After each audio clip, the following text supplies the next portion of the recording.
कल केंद्र सरकार की गाइडलाइंस के हिसाब से हमने भी छूट दी। जो जो केंद्र सरकार ने कहा भाई ये कर सकते हो, ये कर सकते हो, ये कर सकते हो, उसके हिसाब से हमने दी। आज मुझे थोड़ा सा दुख हुआ। कुछ दुकानों के सामने मैंने देखा कि इतनी भीड़ लग गई, लोग सोशल डिस्टेंसिंग फॉलो नहीं कर रहे थे। कुछ दुकानों के सामने, अपने लोग बहुत अच्छे हैं, दिल्ली के लोग बहुत अच्छे हैं, लेकिन कुछ जगहों पे लोगों ने सोशल डिस्टेंसिंग नहीं मानी, भगदड़ मच गई। इससे किसका नुकसान हो रहा है? आपका ही नुकसान हो रहा है, आप ही बीमार पड़ोगे।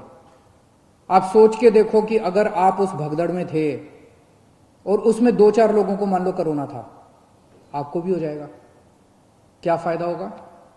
आपकी जिंदगी खतरे में, आपके परिवार के लोगों को हो जाएगा उसके बाद। तो क्यों इस तरह का रिस्क मोल लेते हो? क्यों इस तरह की गतिविधि करते हो? जहां जहां आज लोगों ने इस तरह की हरकत की, सही नहीं किया।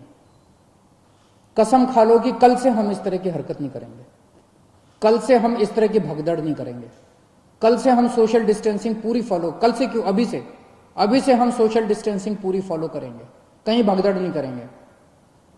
ये कोई मैं अपने लिए तो थोड़ी कह रहा हूं, मैं अपने आपके लिए कह रहा हूं, आपकी सेहत के लिए कह रहा हूं, आपकी जिंदगी के लिए कह रहा हूं, आपके परिवार की खुशी के लिए कह रहा हूं, अपने दिल्ली के लोगों के सेहत के लिए कह रहा हूं। और ये कोई बहुत बड़ी बात थोड़ी है, और कोई दुकान बंद नहीं हो रही, कोई ऐसा थोड़ी है कि बस 1 घंटे के अंदर कोई दुकान खुल रही है। दुकानें तो खुली हुई हैं, कल भी खुलेगी, परसों भी खुलेगी। तो इस तरह से भगदड़ करने की क्या जरूरत है? लेकिन अगर कहीं पे अब हमें पता चला कि सोशल डिस्टेंसिंग फॉलो नहीं हो रही, कहीं पे ठीक चीजें नहीं चल रही, तो फिर हमें उस एरिया को सील करना पड़ेगा। फिर जो हमने रियायतें दी हैं वो रियायतें हमें वापस लेनी पड़ेगी। मेरे पास कोई चारा नहीं बचेगा।